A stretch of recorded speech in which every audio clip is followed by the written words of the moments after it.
Hi everyone, Jeff Marion here, and welcome back to my YouTube channel. About 300,000 veterans are waiting on pins and needles to find out what's happening in the 3M Combat Earplugs bankruptcy case and whether 3M is going to continue to have their cases heard by juries. I'll tell you what's going on in this video. This is a series of videos designed to help you understand personal injury law.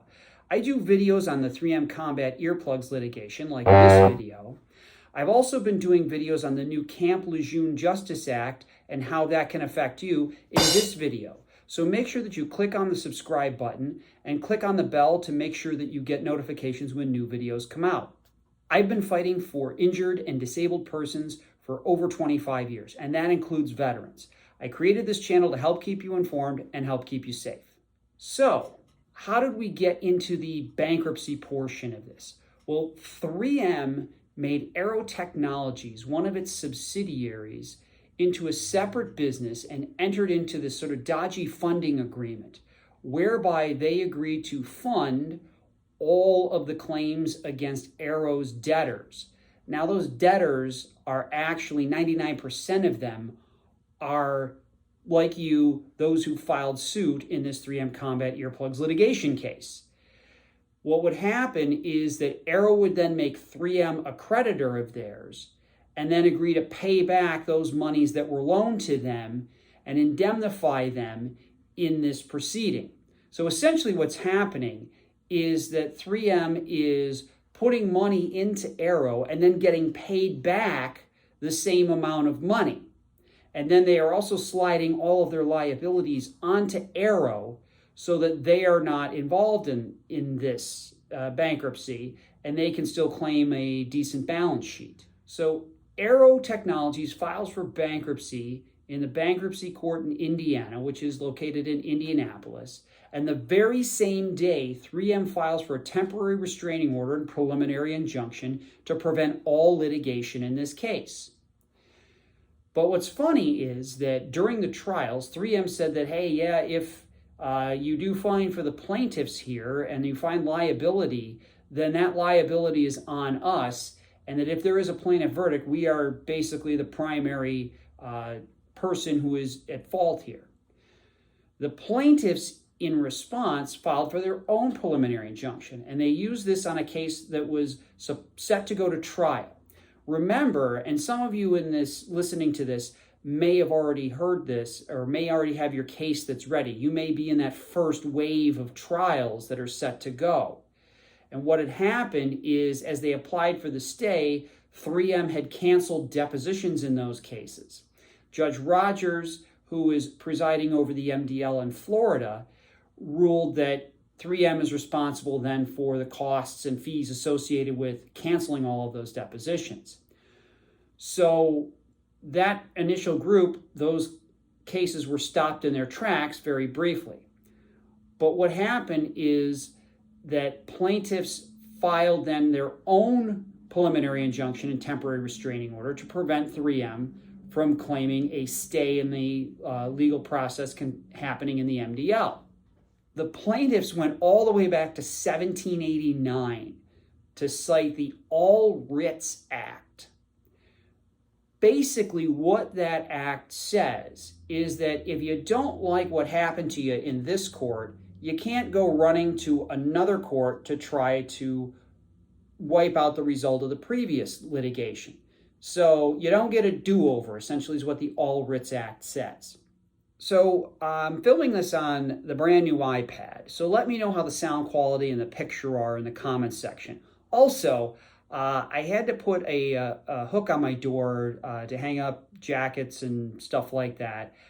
And I ended up, regrettably, buying a 3M product here. So as the guy who is the 3M Combat Earplugs YouTube lawyer guy, please feel free in the comments section to make fun of me, pelt me with tomatoes, keep it somewhat clean. You can run up to that line of maybe between PG-13 and R, but I thought I would share that with you, that as I'm hunting around for a hook that can hang a hanger on it, I did end up grabbing a 3M product, and okay, so I'm going to let you have at it, guys and girls.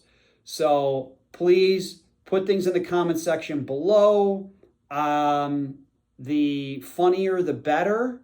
So, and I could use a laugh these days. So whatever you want to put in there. So with those two motions from 3M and the plaintiffs in the case, Judge Rogers granted the plaintiffs' motion in part. She ruled that 3M is enjoined from financially supporting a collateral attack on the court's orders by any party in any forum. Because what was going on is that in the bankruptcy court, the petitioners there, the subsidiaries, were getting into a slanging match with Judge Rogers and putting some rather personal insults in their papers. And that's something that Judge Rogers was cognizant of. And again, that was that all Ritz Act. Look, you can't, because you don't like how the referee called your case over here, or called the game over here, now run and go play an entirely different game. Doesn't work that way. She also said that while the debtors can say what they want, 3M doesn't have a stay in this case in the MDL, and they can't comment in a way that makes the litigation seem like it never happened. Now, what she didn't do is she didn't say that you couldn't ask for a stay in bankruptcy court.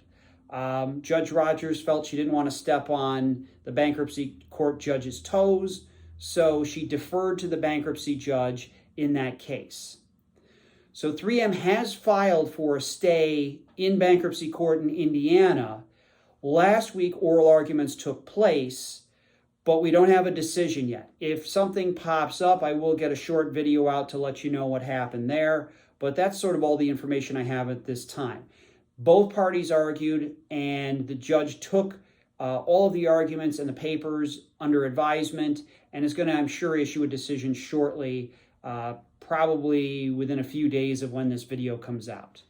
Now, what the plaintiffs want in terms of relief, whether that's in Judge Rogers' court or in the bankruptcy court, they want a bankruptcy. If you're going to give 3M a stay, then there's got to be some conditions here. And one of them is no stock buybacks, no payment of dividends, no spinning off your healthcare products division, which is about 30 to 40% of 3M's income. And also saying, okay, you've got these appeals in the 11th Circuit regarding government contractor defense and other things, and those appeals should not be stayed and they should go forward. That's kind of a bluff call by the plaintiffs against 3M, because 3M has been using that appeal to say that these trials should never have been held, the cases should have been dismissed before trial. And they're saying, okay, well, if you are going to ask for a stay, then what about this motion to dismiss that you are appealing? You want a stay of that? You can't possibly want a stay of that. You certainly want to get that resolved, right? Right? So the bankruptcy court ultimately can go three ways.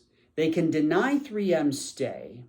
They can create a stay with the conditions that are outlined or other conditions that the court feels are important, or they can grant a stay with no conditions. Again, as soon as the bankruptcy court rules on this, I will get something out on social media so that you've got an update. For the most part, nobody is really filing new cases on the 3M Combat Earplugs litigation.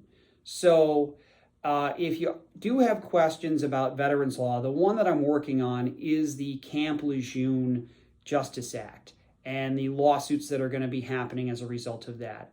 So if you know someone who consumed the water in Camp Lejeune between 1953 and 1987, and they suffered from cancer, suffered from a neurological disorder, had a child that suffered from a birth defect, these are things that are potentially recoverable under the Camp Lejeune Justice Act. And please call the number that's on the screen or contact me through my website, www.jeffmarionlaw.com, and I'll be happy to sit down with you for free and go over your case with you. All of you that are in this litigation, hang in there. You are not dead in the water. If there is something involving where you've heard about, oh, everybody's getting $5,000 and that's it, that's not decided. We're not even close to that. Please don't give up hope. Hang in there, and we'll talk to you soon.